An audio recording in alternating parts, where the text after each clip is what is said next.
തദ്ദേശ തിരഞ്ഞെടുപ്പിന്റെ അന്തിമ ചിത്രം പുറത്തു വന്നിരിക്കുകയാണ്. ഈ ഘട്ടത്തിൽ പ്രമുഖ മുന്നണികൾക്ക് ഭീഷണിയാകുന്നത് വിമതരുടെ സാന്നിധ്യമാണ്. വിമതരുടെ സാന്നിധ്യം അതെങ്ങനെയാണെന്ന് കണക്കുകൾ പ്രകാരം പരിശോധിക്കാം. ഏറ്റവും ആദ്യം തിരുവനന്തപുരം കോർപ്പറേഷനിലേക്കാണ്. ഇവിടെ LDFനും UDFനും വിമതരുടെ ഭീഷണിയുണ്ട്. രണ്ടു കൂട്ടർക്കും 5 വിമത സ്ഥാനാർത്ഥികളാണ് എതിരായി നിൽക്കുന്നത്. ഇതിൽ ഏറ്റവും പ്രധാനമായി ചൂണ്ടിക്കാട്ടേണ്ടത് BJPക്ക് വിമതരില്ല എന്നുള്ളത് തന്നെയാണ്. അതായത് മുഖ്യ പ്രതിപക്ഷമായി ഇനി ഭരണം പിടിക്കാൻ സാധ്യതയുണ്ടെന്ന തരത്തിൽ പ്രചരണം നടത്തുന്ന BJPക്ക് ഇത്തരത്തിൽ വിമതരില്ല എന്നുള്ളതും ഏറ്റവും ശ്രദ്ധേയമാണ്. തൊട്ടടുത്ത് നമ്മൾ പോകുന്നത് എറണാകുളം കോർപ്പറേഷനിലേക്കാണ്. എറണാകുളം കോർപ്പറേഷനിൽ ഏറ്റവും പ്രധാനമായി UDFന് 7 വിമതരുണ്ട്. 7 ഇടങ്ങളിൽ UDFന് വിമതരുടെ ഭീഷണിയുണ്ട് എന്നുള്ളതാണ് ഏറ്റവും പ്രധാനപ്പെട്ട കാര്യം.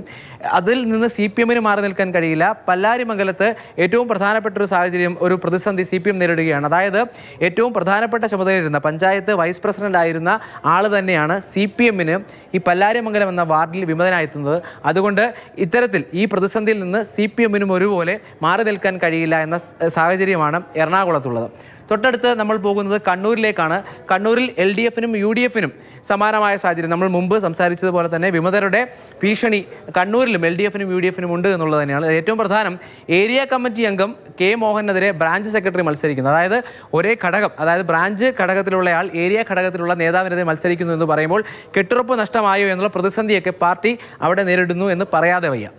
ഇനി നമ്മൾ പോകുന്നത് ഏറ്റവും പ്രധാനമായി റിജിൽ മാക്കോറ്റിക്കെതിരെ പ്രാദേശിക ലീഗ് നേതാവ് മുഹമ്മദ് അലി വിമതനായി എത്തുന്നു എന്നുള്ളത് തന്നെയാണ്. അതായത് പാർട്ടിയിലെ പ്രമുഖരായ വ്യക്തികൾക്കെതിരെയും വിമത സ്ഥാനാർത്ഥികൾ എത്തുന്നു.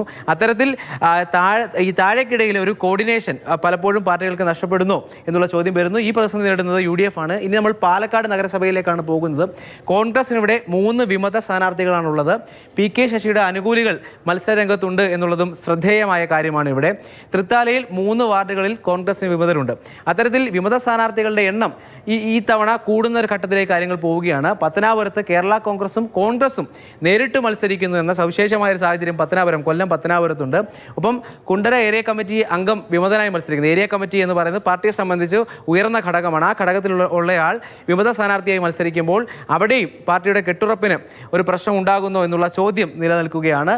നിലവിൽ കുണ്ടറയിൽ കോൺഗ്രസിൻ്റെ MLA ആണുള്ളത്. അതിൻ്റെ പ്രതിഫലനങ്ങളൊക്കെ ഒരുപക്ഷെ ഉണ്ടാകാനുള്ള സാധ്യതയുമുണ്ട്. കാസർഗോഡ് നഗരസഭയിൽ ലീഗിന് 5 വിമത സ്ഥാനാർത്ഥികളാണുള്ളത്. ദേലമ്പാടി 13-ാം വാർഡിൽ CPMനും വിമതനുണ്ട് എന്നുള്ളതാണ് കാസർഗോഡ് നിന്നുള്ള സാഹചര്യം.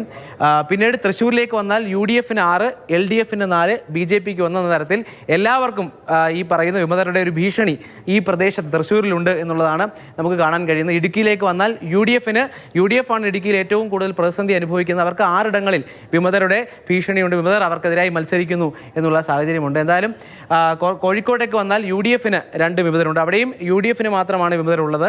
അപ്പോൾ ഇതാണ് കേരളത്തിലെ പൊതുവായ സാഹചര്യം. ഏറ്റവും പ്രധാനമായി വിമതരുടെ എണ്ണത്തിലൊരു വർധന ഉണ്ടാകുന്നുണ്ട്. അതുകൊണ്ട് തന്നെ തിരഞ്ഞെടുപ്പിന്റെ ഫലം അത് എങ്ങനെയാകുമെന്ന കൗതുകം രാഷ്ട്രീയ നിരീക്ഷകർക്കുണ്ട്.